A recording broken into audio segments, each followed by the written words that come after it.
kapen.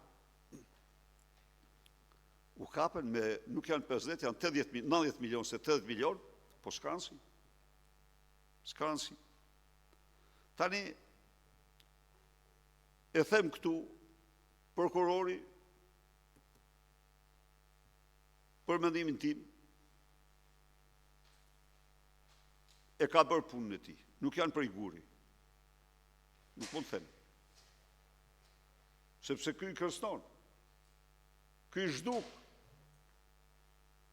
Ky i thotë e ke personal me mua, e zhduku. E zhduku Ervis Martinin. Ta di targën, i tha. Hiku. Si din kush na me nishon ati. Edhe i tjeti se kujtë tha para disa mujsh. E ke personal. Dhe po tha personal, a i të nxjerë bandat dhe të vret. Kjo është e vërteta. Ndaj dhe, nuk e di ka thënë këti, se këta janë dhe nuk i thonë gjëra që a i duhet ta denonzoj publikisht. I tha po jo ke personal këtë pa di, po e vërteta është që dera Çiçeli, prokurori, është derë që nëzori lakuriq të zi si që është rrafshin korruptiv Edi Ramën.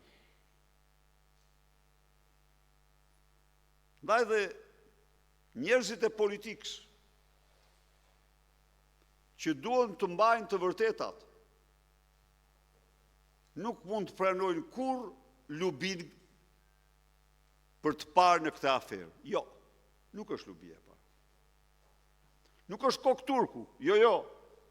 Është gjerë tek vesht përgjegjëse për aferën. Se këtej thot është pallosh i gjatë, këtej firmos 50 milion shet. Kuptojnë vetë ju që janë këta më topë, këta një lumë. Pra, por ne nuk kemi ata që mund të pranojmë këtë. Ne jemi ata që do përballemi dhëm për dhëm me Edi Ramën. Do përballemi dhëm për dhëm me Edi Ramën. Koha është e guximtarëve. Ju garantojnë ju se po të mos qenë ato protestat udhëhequra nga Belind Klliçi, 46 javë në çdo lloj moti, Erion Velia do ishte në zyrë sot. Do ishte në zyrë sot. Dhe ne jemi realistë, të gjithë e dinim se Erion Velia i nuk ishte Edi Rama, ama në ligësira, në qoftë se kishte vlla siamez me Edi Ramën dhe të papërsëritshëm, ishte Erion Veliaj. Kështu që ai mund dhe ajo djerës, ai guxim dhe ajo sakrificë, ka qenë në vlerësimin tim ndër më eficientet dhe më të rëndësishme që ka bërë Partia Demokratike. Ai përbënte një rrezik madhor për vendin. Me karakterin e tij.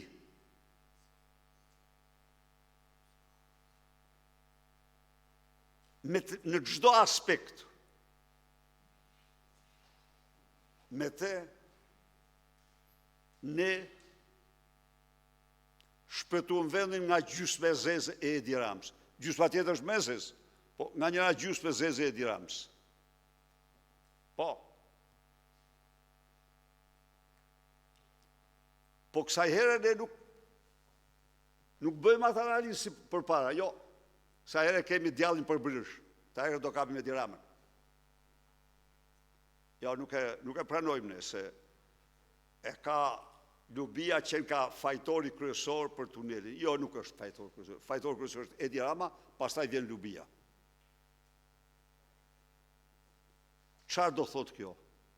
Kjo do thotë që në mënyrë absolute do nisin protestat të cilat do ndalen e tanë e pitas Gjersa Edi Rama të largohet nga ajo zyrë. Në qoftë se demokratët nuk shkojnë tek sultanit për ballën me te, nuk kanë asnjë kredibilitet, asnjë të drejtë morale të shkojnë tek zgjedhësit.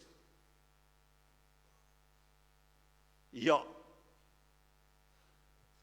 Pra, kjo është afera ku mbreti ka dalë lakuriq. S'mund të pranojmë në sultaneshën për mbretin. Jo. Ne ati do i përvishëm. Ai ka bërë atë. Sikundër ai ka bërë, thuja, aeroport e Vlorës. Një lloj.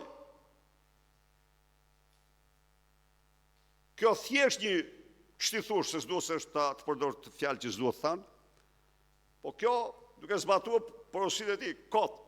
Kurse aeroport në Vlorës, ky se aty vidhet majm. Ku mund të bënte ministra aeroportin në atë mënyrë që të paguajnë shqiptarët 140 milion euro biletat munguara? Kur, mor? Po pse? Po se ka i mekanizëm thjesht. Po cili është mekanizëm? Po nuk e ndërtoj me këtë kapacitet. Fillimisht e ndërtoj për 100.000 pasagjerë. Shkojnë të 100.000 pasagjerë, e bëjt tek 300.000.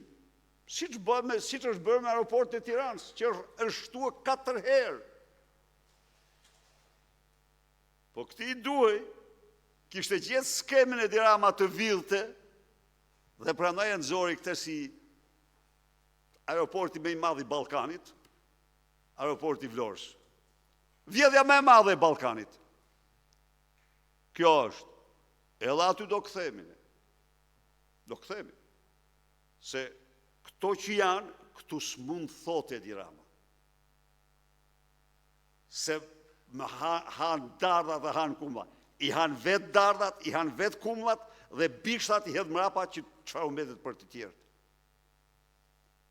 Imagjinoni miq. Arben Ahmetaj me mandat arresti sepse bashortja e tij, ish bashortja shtonte pllakat paguara nga Mirëmërtirja, Zot ose nga kush nga ata më thonë. Dhe për atë mandati arrestit. Në një kohë kur ai për hir vërtetës kishte kundërshtuar 4 herë ndërtimin e atij impianti, incineratori.